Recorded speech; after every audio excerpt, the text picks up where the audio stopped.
Hello everybody, I'm back again, and we're here for the Dragon Ball review. This is the manga by Akira Toriyama. It's in full color. This is the Saiyan Arc Volume 1. And you're probably thinking, wait a minute, but the anime is called Dragon Ball Z. I don't know why the anime did that. And I don't know if that's the same in Japan. I know here in the States we call it Dragon Ball Z and then Dragon Ball. I think in Japan it's just Dragon Ball. Just throwing that out there.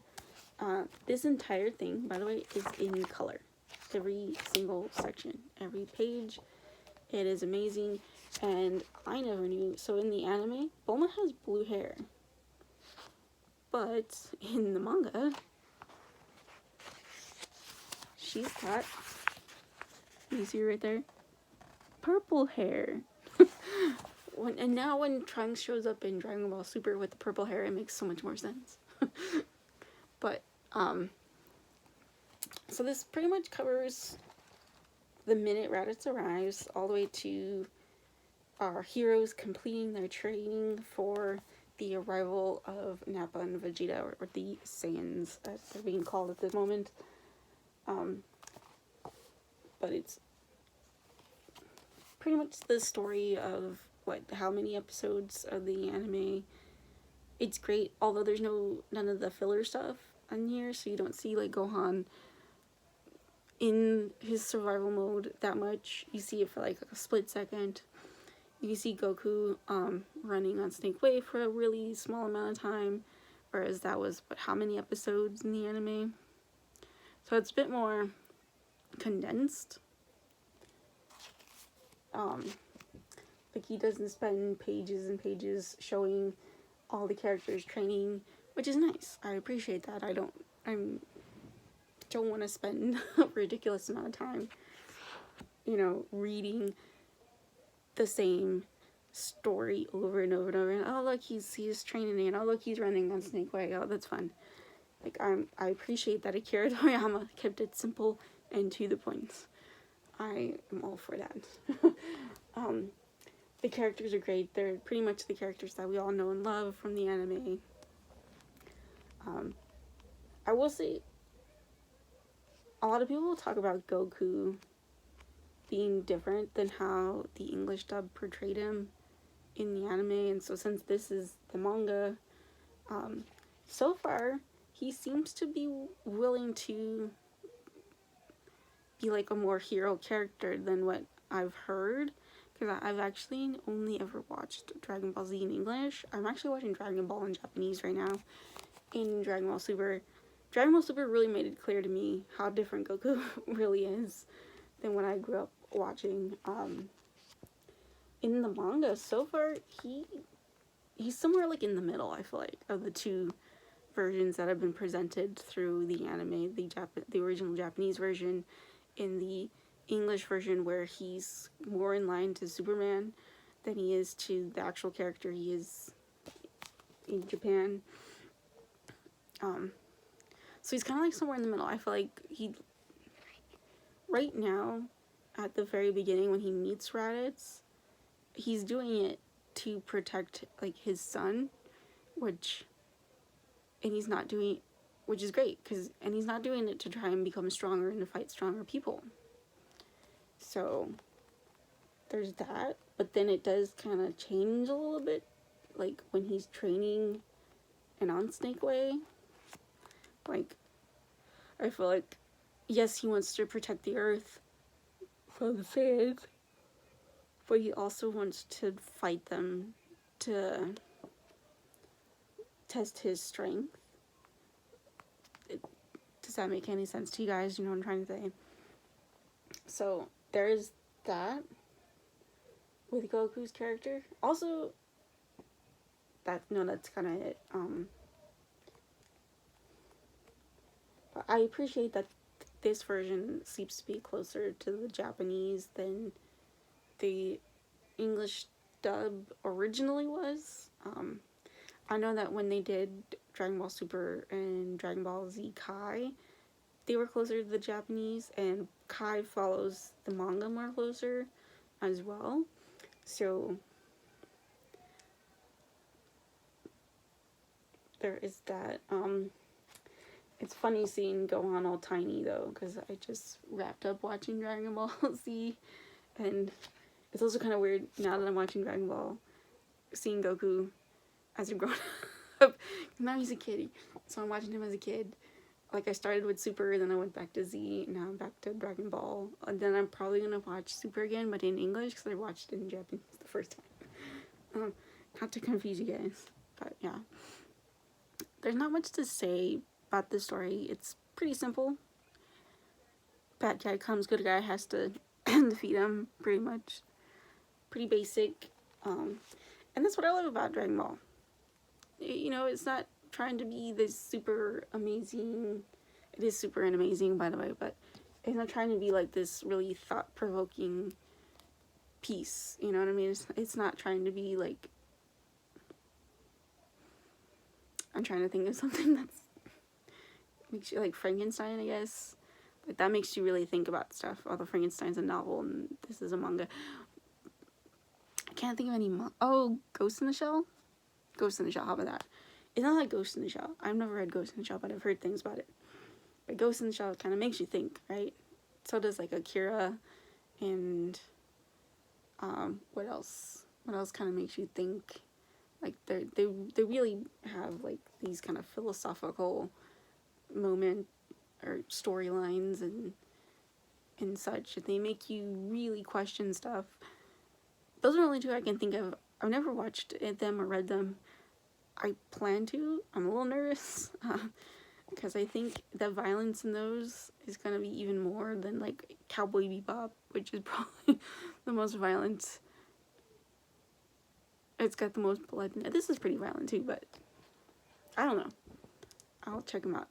But it's a simple story, and I like it. You know, it's great.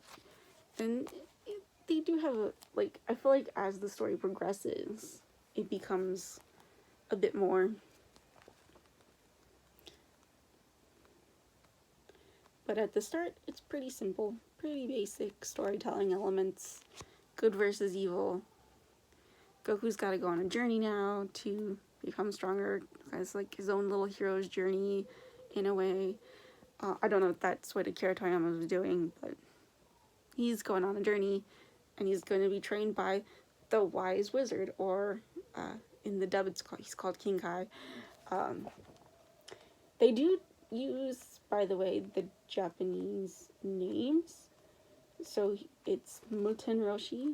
Like, I don't even think I'm saying that right. I used to study Japanese, and I left school, and I had to stop. What do they call me? They call me as Kami-sama. So he's got the proper, like,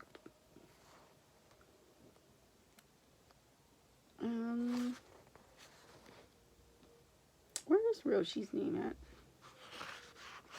I wanted to see it, to show you guys. Yeah, that's the one Grandpa found. Oh, I hope back when Grandpa Gohan was part of the story, even if mentioned.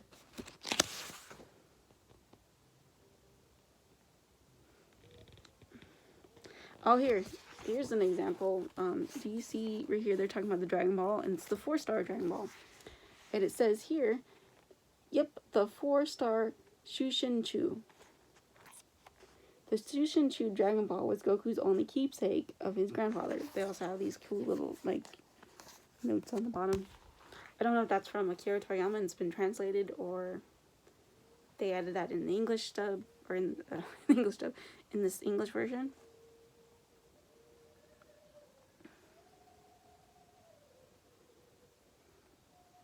Gohan was so cute and tiny. Oh my goodness. Kami. Kami's son. Senzen. Sen. Oh. Okay. They don't call him Roshi. It looks like they're calling him, like, the Eternal Hermit. Okay. My bad. But King Ama has a different name. King Kai has a different name than this. Because when I'm watching Dragon Ball in Japanese, like, for example, Ox King is called Gyu Mao, which I think it just means Ox King, right? I could be wrong. or the dub gave them different names. I'm not sure why that is, but so it does follow the Japanese pretty closely, and you do have to remember to read like those names instead of thinking of the names that are in like the English dub of the anime, which is funny. Oh yeah, the special being canon has a different name too. It's called Light of Death, which is kind of odd. That one really threw me for a loop. I'm like, wait, it's not special being canon? Or it wasn't even like the name of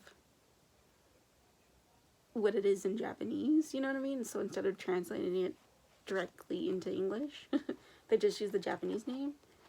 But yeah, I think that the other one, the Flying Nimbus, it's Kintoon. That one also is like throwing me off. I'm like, but it's Flying Nimbus. So you can tell I've pretty much only watched this series in English, so I'm so used to those names, but I'm all for keeping it close to the Japanese. That's extremely important, I feel.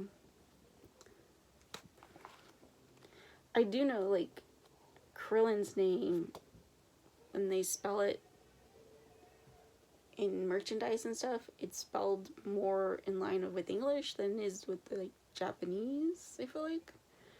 Because he's got, it's like Ku, like R-I type of thing. Like, so there's a lot of R's in his name. Whereas in English, there's a lot of L's. Does that make sense? So they're like switching the spelling to make it closer to what it would probably be spelled like in English, I guess. Which is cool.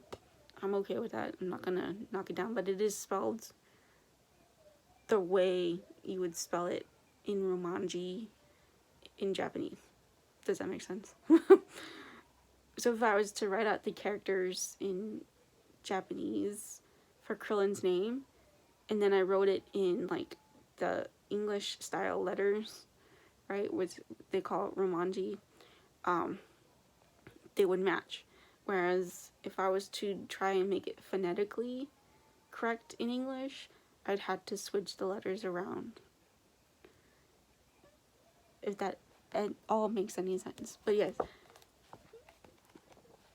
So it's really interesting. It takes a while to get used to. So if you've only ever watched it in English as an anime, if you've never read the manga, I recommend reading the manga. It's pretty good. And I also wanted to warn you about that. Like, keep in mind they're gonna have like the Japanese names, or the names be as or close to the the names be close to the Japanese version as well. But this one's really a cool edition, by the way. I recommend getting this edition because it's all in color, which is awesome. You don't usually get manga like that, so I recommend it. It's not really expensive. It's like $20. The Sailor Moon Eternal editions are more expensive with less color pages. Like, that one isn't even fully in color. And this version is also by Viz Media, which is odd because they do a lot of anime too. But Funimation has the anime rights to Dragon Ball. I don't know how that worked out. I guess Viz is such a big company with manga. I don't know. Because Sailor Moon is done by Kodansha, who's the actual people printing it in Japanese. Like, they're the original publishers. But these two are done by Viz. So is like Inuyasha and some others. Bleach, I think, has been translated in English by Viz for the manga, and several others. But oh well. I mean, I get the manga, whatever, right? But I recommend this. It's really cool. I don't know how many editions they made of the color ones. I've seen up until the Frieza arc. I guess they weren't selling, potentially. Which is disappointing because I really wanted the Cell arc in color. That'd be awesome. I don't really care about Majin Buu that much. Just saying. Majin Buu wasn't my favorite arc. But anyways, thanks for the video. Thanks for watching the video, excuse me. And I highly recommend checking out Dragon Ball, the manga. If you've only ever watched Dragon Ball Z. I'm sure most people who've watched Dragon Ball Z, GT, and Super have read the manga. If you haven't, then I recommend it to you guys. So that's it for this video. I'll see you in the next one. Bye, guys.